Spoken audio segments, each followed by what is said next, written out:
Hello everyone, this is Gorax. In today's video, I'll give you a sneak peek into all the new artifacts available in the Season 3. I'm downloading the update on a test server. I don't have a key yet, but I'll test them in the game. Before that happens, let's have a quick look at what they do.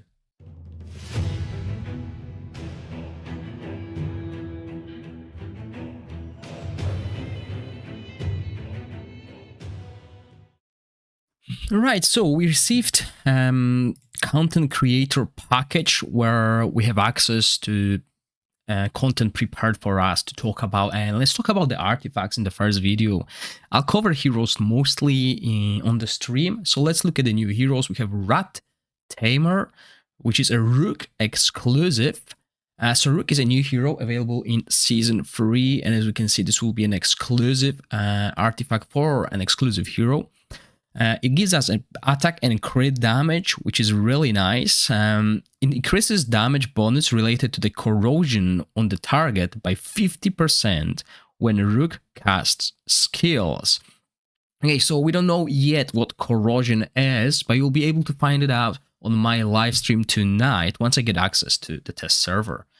I'll go over the hero and what he does, but basically an exclusive artifact that increases damage related to the corrosion for Rook.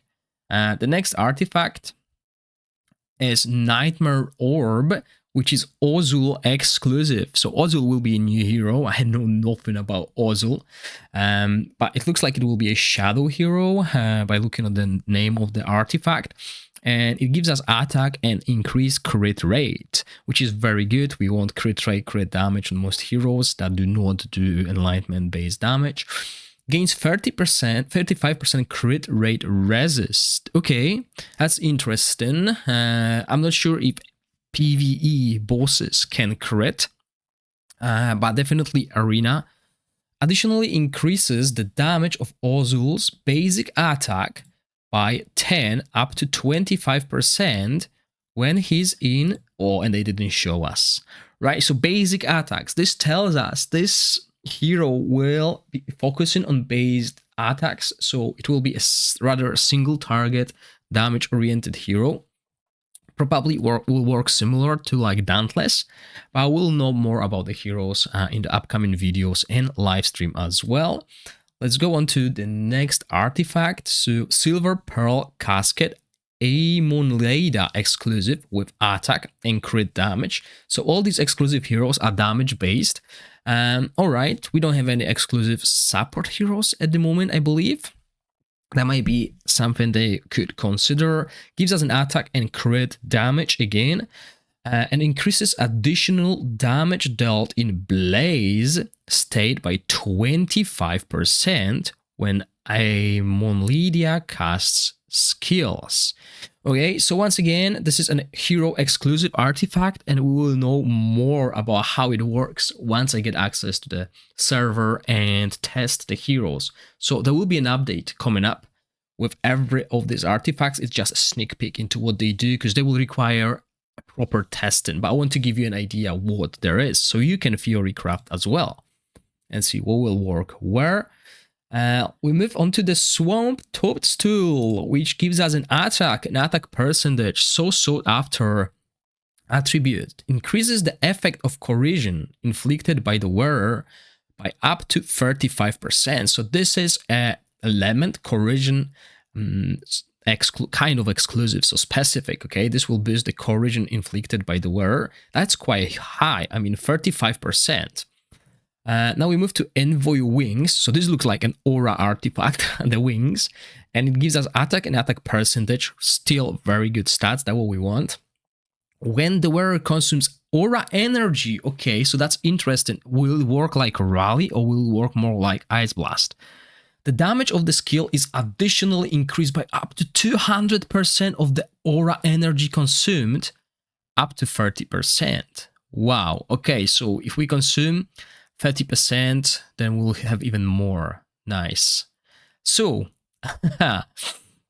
that's amazing. Obviously, we'll know more about how the aura works and everything else, as we will go over testing of the teams and testing of the artifacts on live stream tonight and going forward. Then we have Shadow Spawn artifact, which gives us an attack and a crit rate. So that's very good for those heroes who are struggling or need to get high crit rate. Upon gaining Shadow Energy, the wearer gains an additional attack up for 10 seconds equal to 1500 of the Shadow Energy gained. So this is again Shadow exclusive item for the Shadow heroes, and it's quite interesting. Okay, so we know now more. We know that Aura will have some energy gained, and so will Shadow. So we'll see what's the difference is once we go over the heroes. Then some defensive artifact. Well, we'll see. Dreamland Globe gives us HP and HP percentage, and the wearer gains recovery over time for 10 seconds if their HP is below 35 when taking damage. Okay, so HP based tanks. Also, the wearer takes 20% less AoE damage. Okay, this is not bad, really. I mean, it doesn't give us defense, and as we know, most of our tanks base on defense, some of them HP, really. But the wearer takes less AoE damage is very useful on the bosses. And also recovery over time when the HP is below 35 keeps us top up. And this also seems like a good arena artifact, right? So when a tank or even a healer falls below 35, he will receive recovery over time as well as take like passive less AoE damage from this pesky range heroes in the backline of the enemy. Elite's Key gives us an attack percentage, and increased damage for all allies by 15% when battle begins for 10 to 20 seconds. Okay, arena artifact again, right?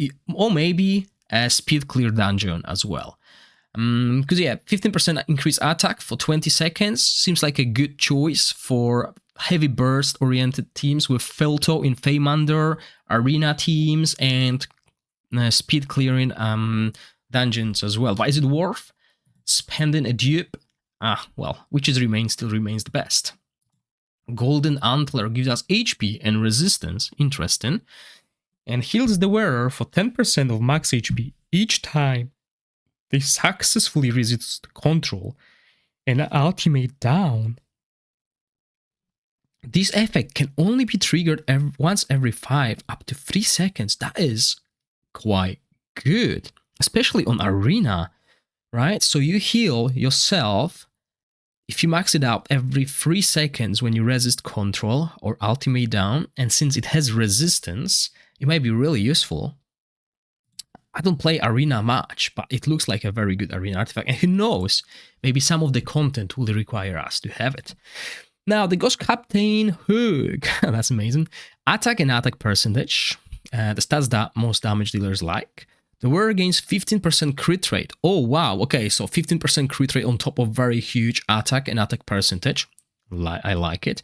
When not at full HP, the wearer deals additional 15% damage. Okay, now this is an artifact that will work well with melee damage dealers. As we know, they always get hit, right?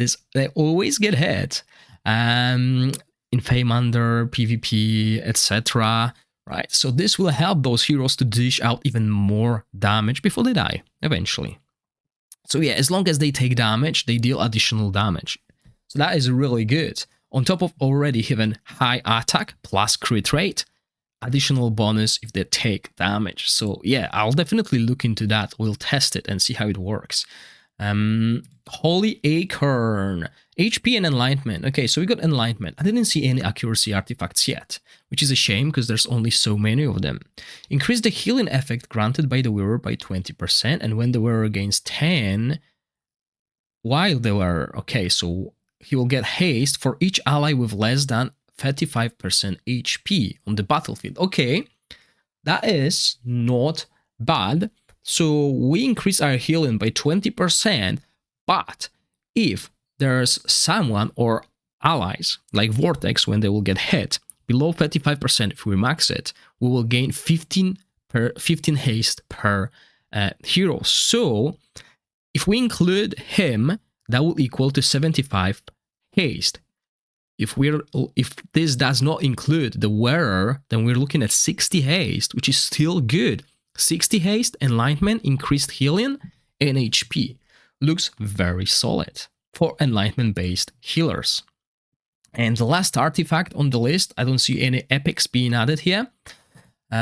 Gory Injector attack percentage. The wearer takes 15% less direct damage and converts 8% of the damage the wearer deals into the hero's HP when the wearer deals damage. Okay, interesting. So the wearer takes 15% less direct damage.